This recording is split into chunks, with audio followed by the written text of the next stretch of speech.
Hello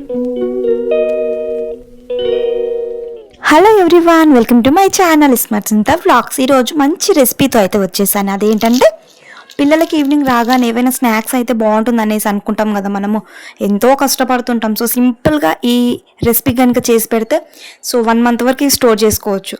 so అది ఏంటి, ఎలా చేసుకోవాలనేది ఫస్ట్ ఒక గిన్నె తీసుకొని ఒక 2 కప్పుల గోధుమ పిండి వేసుకోండి. మనకి గోధుమ పిండి అయితే హెల్త్కి మంచిది, బాగుంటుంది అనేసి నేను గోధుమ పిండితోని స్నాక్స్ అయితే ప్రిపేర్ చేశాను. ఫస్ట్ గోధుమ పిండి వేసుకొని కొంచెం సాల్ట్ వేసుకోండి, కొంచెం చిటికెడంత సాల్ట్ వేసేసుకొని వాటర్ వేసేసుకొని మనం చపాతీ పిండి ఎలా అయితే కలుపుకుంటామో సేమ్ అలానే కలుపుకోవాలి. ఇందులో కొంచెం టేస్ట్ కోసం నేను నెయ్యి ఉంటే నెయ్యి కూడా వేశాను.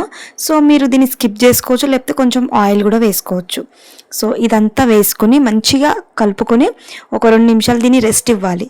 చూసారు కదా, మనం నెయ్యి వేయడం వల్ల ఇది మొత్తం పిండి అనేది చేతికి అతుక్కోకుండా వస్తుంది. సో ఇలా అవుతుంది. సో దీన్ని మనం ఒక 5 మినిట్స్ రెస్ట్ ఇచ్చేస్తే స్మూత్గా అవుతుంది పిండి అనేది. చపాతీ కూడా మృదువుగా చాలా బాగా వస్తుంది.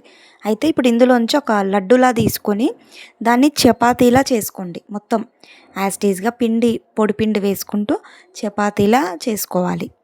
చపాతీలా చేసుకోవడం మనకి ఇది మెయిన్ అన్నమాట ఇందులో. సో పెద్దగా చేసుకొని కొంచెం సన్నగా కొంచెం మందంగా ఉండేలా చూసుకోండి.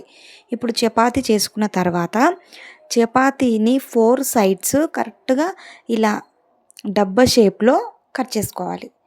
ఇలా డబ్బా షేప్లో కట్ చేసుకున్న తర్వాత ఒక్కొక్కటి 3 పీసెస్గా కట్ చేసుకోవాలి. 3 పీసెస్గా కట్ చేసుకున్న తర్వాత మళ్ళీ దాన్ని సింగిల్గా వచ్చేలా మళ్ళీ రివర్స్లో కట్ చేసుకోవాలి.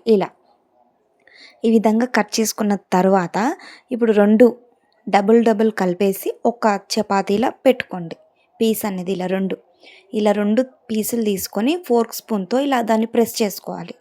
ప్రెస్ చేసుకుంటే మనకి మంచిగా ఫ్రై అవుతాయి, ఆయిల్లో అయితే మంచిగా ఫ్రై అవుతాయి. సో ఈ విధంగా మొత్తం చపాతీ పిండిని ఇలాగే చేసుకొని పక్కకు పెట్టుకున్న తర్వాత బాండి పెట్టుకొని డీప్ ఫ్రైకి ఆయిల్ అయితే పోసేసుకోండి. సో మీరు అవి చేసుకునే లోపు ఆయిల్ అయితే హీట్ అవుతుంది.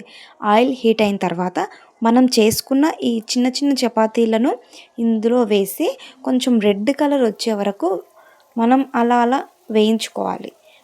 కింద పైన 2 భాగాలుగా మంచిగా దీన్ని రెడ్ కలర్ రావాలండి. మనకు ఆ రెడ్ కలర్ వస్తేనే క్రిస్పీనెస్ అనేది వస్తుంది. సో ఇలానే ఒక 2-3 నిమిషాలు దాన్ని కిందికి పైకి వేసుకుంటూ ఆయిల్లో డీప్ ఫ్రై చేసుకోవాలి మనం. సో ఇలా కనుక చేసి పెడితే పిల్లలు స్పైసీగా ఉంటుంది, కొంచెం క్రంచీగా. ఈవినింగ్ రాగానే అప్పటికప్పుడు ఏం చేయలేం కాబట్టి ఇలా ఒకసారి చేసుకుంటే మనకి ఒక 1 మంత్ వరకు డబ్బాలో వేసి పెట్టుకోవచ్చు. ఎప్పుడు అడిగితే అప్పుడు ఇచ్చేయచ్చు.